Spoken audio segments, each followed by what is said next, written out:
Hi everyone, this is our channel Around My Story. Please like, share and subscribe. Salut, je m'appelle Lisa. Chaque jour, je reçois des centaines de bouquets de fleurs, de chocolat, beaucoup de nourriture et des invitations à des fêtes. 1 million de messages provenant de comptes de médias sociaux et beaucoup de cadeaux très chers comme des bijoux, des vêtements de marque, des sacs et des parfums. Mais non, ils ne sont pas pour moi, ils sont pour ma patronne. Ma patronne, Hélène, est une ancienne reine de beauté. Je pense qu'elle est juste un peu plus âgée que moi. Elle possède une entreprise de cosmétiques et elle a tellement de succès, sans oublier qu'elle est la plus belle femme que j'ai jamais vue. Pas étonnant que beaucoup d'hommes soient fous d'elle. Et en tant qu'assistante, je dois être celle qui les rejette. De plus, si j'ai de la chance et qu'elle est de bonne humeur, elle me laissera avoir des cadeaux qui viennent de ses fans. C'est pourquoi j'ai des vêtements, des chaussures, des sacs et des parfums signés que je peux utiliser. Heureusement qu'on a la même taille et le même gabarit. Ok, revenons à Hélène. Elle sort avec quelqu'un en ce moment. Il s'appelle John, mais je suis presque sûre qu'elle le trompe. Elle m'a dit une fois qu'elle n'aimait pas vraiment John parce qu'il est ennuyeux. Mais moi, j'aime John. C'est un bon gars. Il me salue toujours quand il me voit dans un coin. C'est un gros problème pour moi parce que je me suis habituée à être ignorée par les gens tout le temps. Mais pas John. Il me sourit toujours. Je ne suis pas le genre de femme que vous remarquerez dans une pièce. Eh bien, cela pourrait signifier le contraire pour une raison pas très bonne. Grâce à cette grande cicatrice que j'ai sur le visage depuis la naissance. Cela dit, je n'ai jamais eu de mec qui était sérieux avec moi. Soit il m'emmenait à un rendez-vous juste pour me faire une farce, soit il voulait juste gagner un pari, contrairement à John avec Hélène. Je peux voir qu'il est super amoureux d'elle, alors qu'Hélène fait juste semblant à cause de l'argent. La famille de John possède une chaîne de centres commerciaux. Oui, il est beaucoup plus riche qu'elle. Une fois, Hélène a dit qu'elle voulait aller à la clinique de chirurgie plastique. Je lui ai dit qu'elle n'avait pas besoin de chirurgie esthétique. Elle a juste dit « Viens avec moi, idiote !» Donc je l'ai juste suivie. Il s'avère qu'elle a une liaison avec le chirurgien plastique nommé Mike, depuis que John et Hélène sont ensemble, c'est-à-dire depuis 2 ans. Le chirurgien a l'air arrogant, pas comme John qui est plein de compassion. Une fois, Mike a dit à Hélène qu'il pouvait enlever la cicatrice sur mon visage. Hélène a ri et a dit « Laisse-la tranquille, je pense que c'est son porte-bonheur. » J'étais blessée et je pense que ce qu'elle a dit était méchant, mais je l'ai juste balayé d'un revers de main et j'ai ri avec eux. Hélène est vraiment méchante, mais au moins elle paie bien.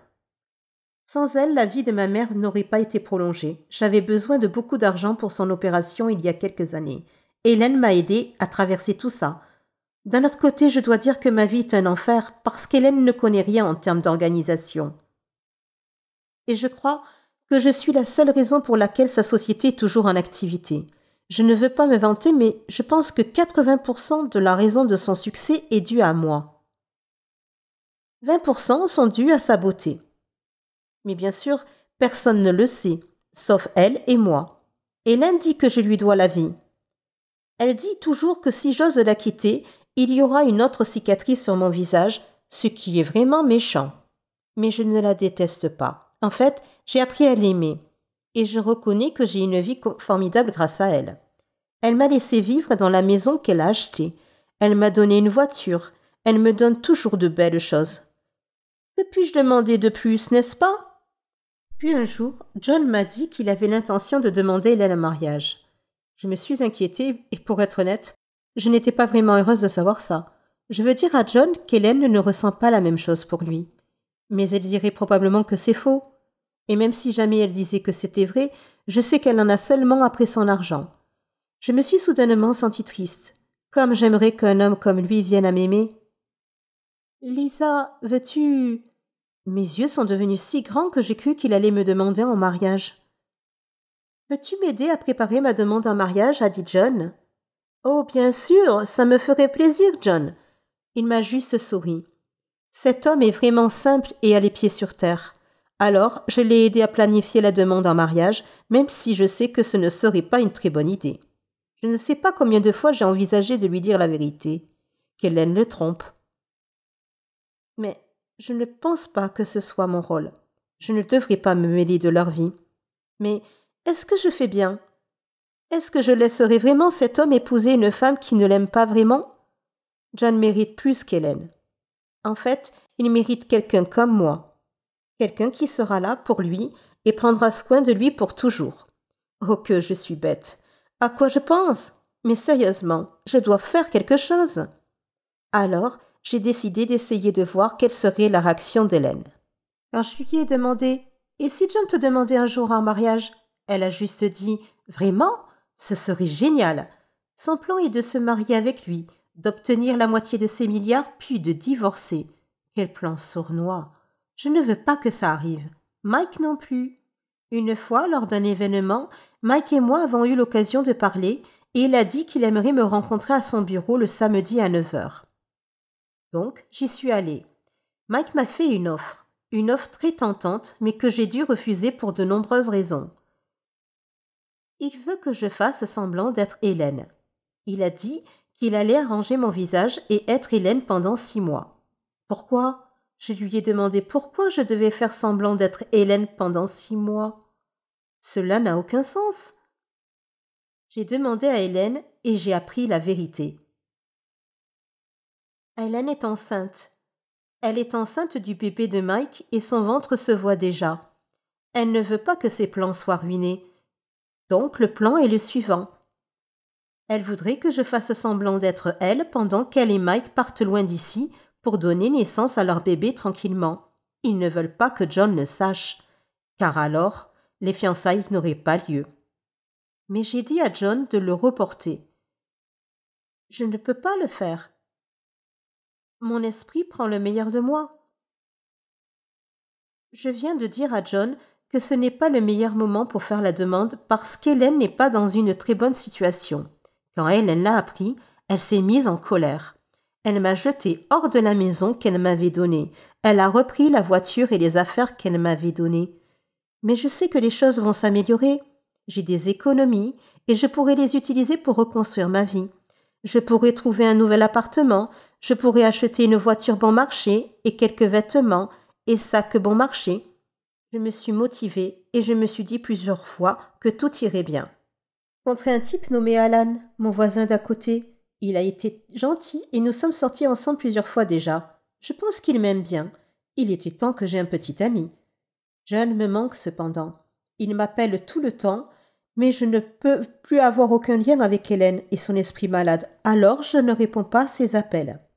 Une fois, ma sœur m'a appelé au milieu de la nuit pour me dire que ma mère avait été amenée à l'hôpital et qu'ils avaient besoin de beaucoup d'argent pour l'opération et les soins dont elle aurait besoin après.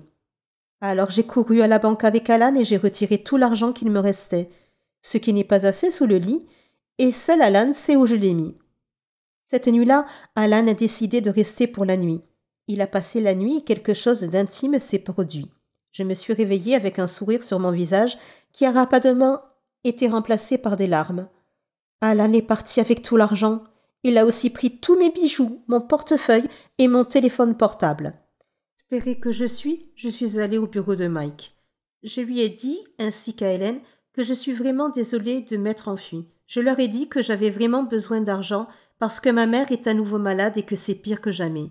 Ils ont dit qu'ils allaient me donner de l'argent si je faisais ce qu'ils disaient. J'ai pensé, pourquoi pas? J'aurai John. Je serai jolie. Je serai capable de sauver la vie de ma mère et j'aurai une bonne vie. Donc, j'ai fait un marché avec eux. Je vais faire semblant d'être Hélène pendant 1 an. Cela leur donnera le temps d'accoucher et de tout régler avant de rentrer à la maison. Elle a dit que je devais m'assurer que John n'abandonnerait pas. Elle a également dit que je devais simplement retarder les fiançailles d'1 an, car, bien sûr, si un grand mariage devait avoir lieu, Hélène voulait être la mariée. Et cela nous épargnerait également toutes les questions juridiques auxquelles nous pourrions être confrontés, y compris la fraude et entre autres choses. Donc Hélène et Mike ont quitté le pays. Je suis restée avec John. La chirurgie plastique a été un succès. Je ressemble à Hélène maintenant. Je suis très jolie. J'ai un beau visage maintenant. Mais je ne suis pas complètement heureuse. Jusqu'au jour où j'ai pu être avec John. Au début, j'ai eu du mal à faire semblant d'être Hélène. Mais pour le côté professionnel, c'est bien. Je suis au courant de tout car c'est moi qui la dirige. John m'a présenté à sa famille. Je suis tombée amoureuse de lui encore plus quand j'ai su que John a été un bébé miracle. Sa famille est si gentille. Je suis tombée amoureuse d'eux immédiatement. Je me demande pourquoi Hélène n'a pas apprécié tout cela. Et puis, la plus grande surprise de toutes, c'est que son père a annoncé qu'il me donnait une part. Ok, laissez-moi en parler un peu. Eh bien, son père a décidé de me donner un centre commercial. Oui, un putain de centre commercial. Je sais que ce n'est pas vraiment pour moi, c'est pour Hélène, mais je suis heureuse. La nuit s'est terminée et John et moi sommes restés seuls dans le jardin. Nous nous sommes allongés sur l'herbe et John était surpris. Il a dit que Hélène, qu'il connaît, ne ferait pas ça. Oups, ai-je été négligente? Il m'a regardé dans les yeux et m'a pris dans ses bras. Son étreinte est si douce. C'est le câlin auquel je sais que je ne m'habituerai pas même pour une vie entière. Je t'aime, Hélène, a-t-il dit. Je t'aime aussi, John. Mon cœur se brise un peu parce que je le pense pour moi, comme Lisa. Est-ce que tu m'aimes vraiment? Demande-t-il. Bien sûr, ai-je dit. Il me rend nerveuse. Si je te demande de m'épouser demain, diras-tu oui? M'a-t-il demandé. Quoi? Il a souri et a sorti une bague. Et le diamant est si beau. Il est si gros. C'est vraiment beau. Mais si c'est vrai et que c'est vraiment pour moi, la taille du diamant ne me dérangera pas. J'avais prévu de te demander en mariage depuis longtemps, Hélène. J'ai même demandé l'aide de Lisa. Comme j'aimerais qu'elle puisse voir ça, a-t-il dit. Alors, veux-tu m'épouser, Hélène? A-t-il demandé. Mon esprit dit oh non, mais mon cœur dit oui.